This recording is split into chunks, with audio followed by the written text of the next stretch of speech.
ನಾವು ಈ ಕಡೆ ನೀವು ಶಿವಾನಂದ ಸರ್ಕಲ್ ದಾಟಿ ಆ ಕಡೆ ಎಲ್ಲ ಹೋದರೆ you will see that very subtle colours. ತುಂಬ ದಿಸ್ ಇಸ್ ನೀವು ಒಂದು ಸ್ಲಮ್ಮಲ್ಲಿ ಹೋಗಿ ನೋಡಿ, you will see all the bright colours, red, green, blue, violet. ಇದು ಕಣ್ಣು ಭಾಷೆ.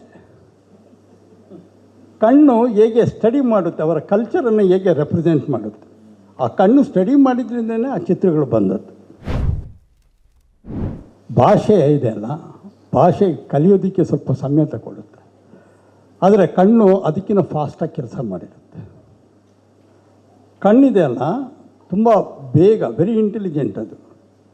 ಅದು ಏನು ಮಾಡುತ್ತೆ ಅಂತ ಹೇಳಿದ್ರೆ, ನೀವು ಇವರು ಹೇಳ್ದಂಗೆ ಕಥೆಯನ್ನು ಓದೋದಲ್ಲ, ಅದು ಕಥೆಯನ್ನು ಕಟ್ಕೊಳ್ಳುತ್ತೆ ಕಣ್ಣಲ್ಲಿ.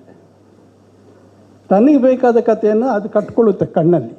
ಆ ಕಣ್ಣಿಗೆ ಆ ಥರದ ಒಂದು ಎಬಿಲಿಟಿ ಇದೆ.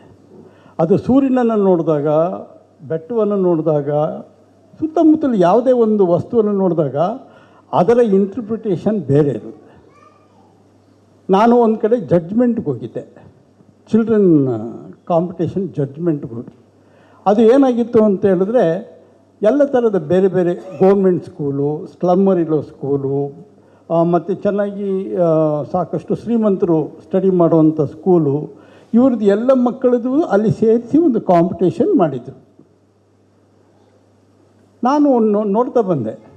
ನನಗೆ ಇಮ್ಮಿಡಿಯೇಟಾಗಿ ಗೊತ್ತಾಯಿತು, ಇದು ಒಂದು ಶ್ರೀಮಂತರ ಶಾಲೆಯಿಂದ ಬಂದಿರುವಂಥ ಮಕ್ಕಳು ಮಾಡಿರೋ ಚಿತ್ರ. ಇದು ಸ್ಟೀರಿಯೋಟೈಪ್ಡ್ ವರ್ಕ್. ಅದು ಇನ್ನೊಂದು ಕಡೆ ಬಂದೆ, ಮಿಡಲ್ ಕ್ಲಾಸ್ ಪೀಪಲ್ ಮಕ್ಕಳು. ಅವರು ಏನು ಮಾಡ್ತಾರೆ ಅಂತ ಹೇಳಿದ್ರೆ, ಮಿಡಲ್ ಕ್ಲಾಸ್ ಲೈಫನ್ನು ತಾವೇ ಚಿತ್ರಿಸಿರ್ತಾರೆ. ಅಲ್ಲಿ ಅಮ್ಮ ನೀರು ತೆಗೆದುಕೊಂಡು ಬರುವಂಥದ್ದು, ಒಂದು ಕಷ್ಟಪಟ್ಟು ಎಷ್ಟು ನೀರು ತಗೊಂಡ್ಬರ್ತಾಳೆ ಅವಳು, ಇಲ್ಲಿ ಇಟ್ಕೊಂಡು ಅಲ್ಲಿ ಕ್ಯೂ ಅಲ್ಲಿ ನಿಂತ್ಕೊಳ್ತಾರೆ, ಈ ಥರದ್ದು ಚಿತ್ರ. ಸ್ಲಮ್ಮಲ್ಲಿರುವಂಥದ್ದು ನೋಡಿದಾಗ ಅಲ್ಲಿ ಆ ಕಲರ್ ಸ್ಕೀಮ್ ಇಟ್ಸೆಲ್ಫ್ ಸೇಸ್, ಇದು ಆ bright colours, the primary colours. ನಾವು ಈ ಕಡೆ ನೀವು ಶಿವಾನಂದ ಸರ್ಕಲ್ ದಾಟಿ ಆ ಕಡೆ ಎಲ್ಲ ಹೋದರೆ you will see that very subtle colours. ತುಂಬ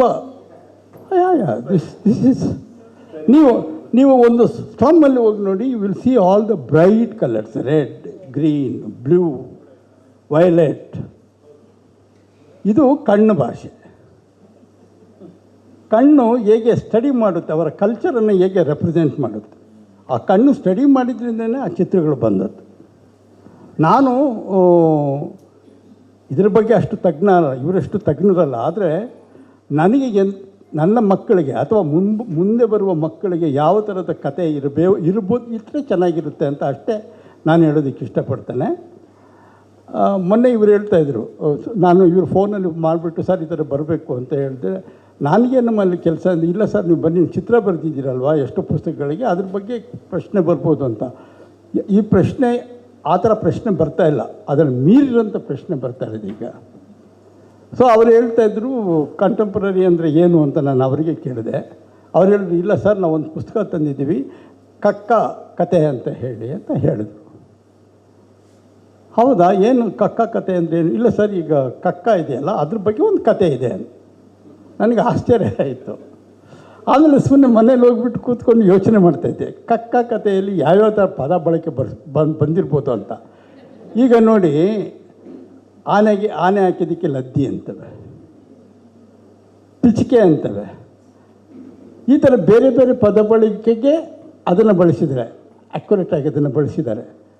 ಇದು ಮಕ್ಕಳಿಗೆ ಗೊತ್ತಾಗುತ್ತೆ. ಕುರಿ ಲಸಿಕೆ, ಪಿಚ್ಕೆಗಳನ್ನು ಹಾಕುತ್ತೆ.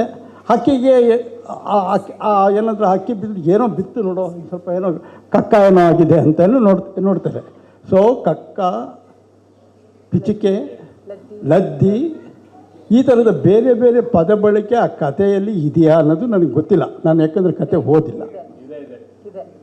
ಇದ್ದರೆ ತುಂಬ ಸಂತೋಷ ಅದು. ಸೊ ಈಗ ನನಗೆ ಒಂದು ಬೆಳಿಗ್ಗೆ ನಮ್ಮ ಕೃಷ್ಣಮೂರ್ತಿಯವರು ಮಾತಾಡ್ತಾ ಕೆಲವು ತುಂಬ ಅದ್ಭುತವಾದ ಇನ್ಸೈಟ್ಸ್ ಕೊಟ್ಟರು ನನಗೆ. ನಿಜವಾಗ್ಲೂ ಹೇಳಬೇಕಾದ್ರೆ ಇಟ್ಸ್ ಇನ್ಸೈಟ್ಸ್ ನನಗೆ. ಅದು ಏನು ಅಂತ ಹೇಳಿದ್ರೆ, ಈಗ ಅವರು ಒಂದು ಪದ ಬಳಸಿದ್ರು, ನಾವು ತುಂಬ ದೊಡ್ಡವರು ಅಂತ ತಿಳ್ಕೊಂಡಿದ್ದೇವೆ, ನಾವು ದೊಡ್ಡವರು ಅಲ್ಲ ಅಂತ. ನಾನು ಅದನ್ನು 100% ಒಪ್ಕೊಳ್ತೇನೆ. ಯಾಕಂತ ಹೇಳಿದ್ರೆ ದೊಡ್ಡವರು ಇರೋದು ನಮ್ಮಲ್ಲೇ ಇದ್ದಾರೆ. ಈಗ ನಾನೇನು ಮಾಡ್ಬೋದು, ಒಂದು ಫ್ಯಾಮಿಲಿನ ಸಾಕ್ಬೋದಾ, ನನ್ನ ಮಕ್ಕಳಿಗೆ ಒಳ್ಳೆಯ ಇಷ್ಟೇ ನನ್ನದು. ಒಂದು ಕೋಳಿಯನ್ನೇ ಎಕ್ಸಾಂಪಲ್ ತಗೊಳ್ಳಿ. ಕೋಳಿ ಹುಂಜ ಇರುತ್ತೆ, ಅದು ಒಂದು ದೊಡ್ಡ ಇಂಡಸ್ಟ್ರಿಯನ್ನು ಕಟ್ಬೋದು. ಅದು ಲಕ್ಷಾಂತರ ಜನಕ್ಕೆ ಕೆಲಸ ಕೊಡ್ಬೋದು. ಯಾರು ದೊಡ್ಡವರು ಇದ್ರಲ್ಲಿ, ನಾವ ಕೋಳಿಯ?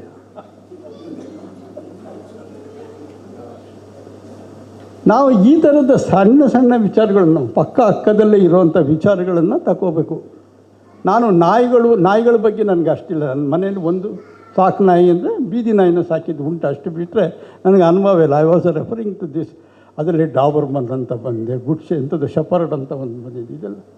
ಇದೆಲ್ಲ ನನಗೂ ಗೊತ್ತಿಲ್ಲ. ಸೊ ಮಕ್ಕಳಿಗೆ ಒಂದೊಂದು ನಾಯಿಗೆ ಒಂದೊಂದು ಗುಣ ಇದೆ ಅನ್ನೋದು ಮಾತ್ರ ನನಗೆ ಗೊತ್ತು. ಆ ಗುಣದ ಬಗ್ಗೆ ನಮ್ಮ ಮಕ್ಕಳು ತಿಳಿಸ್ಕೊಡು. ನಮ್ಮ ಸುತ್ತಮುತ್ತ ನಾನು ಹೇಳೋದು ಯಾವುದೇ ಕಥೆ ಇರಲಿ, ಮನುಷ್ಯ ಸಂಬಂಧ ಅಥವಾ ಸಂಬಂಧಗಳ ವಿಚಾರವಾಗಿ ಅದು ಗಟ್ಟಿಯಾಗಿರಬೇಕು. ಎಲ್ಲ ರೀತಿಯ ಸಂಬಂಧಗಳಿಗೆ ಗಟ್ಟಿ ಇರಬೇಕು. ಆ ಥರದ ಕಥೆಗಳನ್ನು ಕೊಡಬೇಕು ಅಂತ ನಾನು ಕೇಳ್ಕೊಳ್ತೀನಿ.